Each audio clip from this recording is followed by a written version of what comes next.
സംഭവം നിങ്ങളെ തോപ്പിച്ചതിന് എനിക്ക് വിഷമമുണ്ട്. എന്ത് ചെയ്യാം, മിസ്റ്റർ വേൾഡ് കപ്പായി പോയില്ലേ. പക്ഷെ നിങ്ങളുടെ കളി ഒട്ടും പോരാട്ടാ. ഞാൻ നിങ്ങളെ നിന്ന് കുറച്ചും കൂടെ പ്രതീക്ഷിച്ചു. ഓ പിന്നെ 2002 ബ്രസീലിന്റെ ക്ലോൺ വെർഷനായിട്ട് ഇറങ്ങി നിന്നെയൊക്കെ എങ്ങനെ പൂട്ടാനാ? വേണമെങ്കിൽ പൂട്ടയൊക്കെ ചെയ്യാം. ഞങ്ങളുടെ തന്നെ സീതാനാണ് സിമ്പിളായിട്ട് പൂട്ടിയിട്ടുണ്ട്. എടാ അങ്ങനെയൊക്കെ വേറെ ലീഗിടാ. ഞാൻ എവിടെ കിടക്കുന്നു, അങ്ങേരെ എവിടെ കിടക്കുന്നു. അല്ലടാ വേൾഡ് കപ്പ് എത്തുമ്പോൾ നിനക്ക് എന്ത് ഒരു മര്യാദയൊക്കെ വേണ്ടേ? ആ മര്യാദയുടെ കാര്യം പറയുമ്പോളാ നിനക്ക് ഒരു സാധനം കൊണ്ടുവന്നിട്ടുണ്ട്. എന്നാ എന്താ ഇത്? എന്തായാലും നീ വേൾഡ് കപ്പ് എടുക്കാൻ പോകുന്നില്ല. തൽക്കാലം നീ ഇത് വെച്ച് അഡ്ജസ്റ്റ് ചെയ്യും. നിനക്ക് വേണ്ടി ട്രിവേല എന്ന് പറഞ്ഞ ഇൻസ്റ്റാ പേജിൽ നിന്ന് സ്പെഷ്യലായിട്ട് ഓർഡർ ചെയ്തതാ. ഓ താങ്ക് യു. നിനക്കും ഞാൻ അവരുടെ നിന്ന് പറഞ്ഞ ഓർഡർ ചെയ്ത് വരുത്തിയിട്ടുണ്ട്. എന്നാ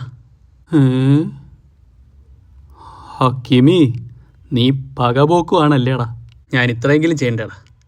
അതുകൊണ്ടടാ ലക്ഷ്മി അമ്മാളും ടീമും എത്തിയിട്ടുണ്ട്. നിന്റെ ഫ്ലൈറ്റിലായിരിക്കും. ഈ ഫ്ലൈറ്റിൽ തന്നെ അവന്മാരെ തിരിച്ചു കയറ്റി വിടും. ഒരു ഫ്രാൻസ് വൈസസ് സ്പെയിൻ എന്നതിലുപരി റയൽ വൈസസ് ബാർസയാണ് ഞാൻ അതിൽ കാണുന്നത്. ഒരു എൽ ക്ലാസിക്കോ. എന്താണ് ഇവിടെ ഒരു എൽ ക്ലാസിക്കോ ചർച്ച? ഇവിടെ പൊളിച്ചടിക്കുന്ന കേട്ട് 2 എണ്ണം അടിച്ചിട്ട് കൊടുത്ത്. നീ നിന്റെ ബെസ്റ്റ് ഫ്രണ്ടിനെ തോപ്പിച്ച പോലെ ഞാനും എന്റെ ബെസ്റ്റ് ഫ്രണ്ടിനെ തോപ്പിച്ചിട്ട് വരുന്ന വഴിയാ. ഇതുവരെ ഉള്ള പോലെ ആയിരിക്കത്തില്ല. സെമി കുറച്ച് കടുക്കും. നിനക്ക് യമാലല്ലേ പ്രോ വെർഷൻ, എനിക്ക് അൾട്രാ പ്രോ മാക്സ് വെർഷനാ. മെസ്സി ദോ വരുന്നറാ അൾട്രാ പ്രോ മാക്സ് വെർഷൻ. എന്താണ് റയൽ മാഡ്രിഡുകാരൊരു ഗൂഢാലോചന? നമ്മളെ പുറത്താക്കാനുള്ള പ്ലാനാണോ? ഹേയ് അങ്ങനെയൊന്നും ഇല്ല അണ്ണ. സീസൺ തുടങ്ങുമ്പോഴൊക്കെ വല്ലതും സംസാരിക്കാൻ ബാക്കി വെക്കുക കേട്ടാ. ജൂടെ നീ വരുന്നില്ലേ? നമ്മളൊരു ഫ്ലൈറ്റാ. വരുവണ്ണ. അല്ല അണ്ണ അതെ. എന്താടാ? ഞങ്ങളൊക്കെ പിള്ളേരല്ലേ, കൊഞ്ചം ഇതോടെ നിർത്തിക്കലല്ലേ. ഓ ரொம்ப ദൂരം പോയിട്ടെ ഫുള്ളാ മുടിച്ചിട്ട് താ തിരുമ്പ വരാൻ മുടി വരട്ടെ.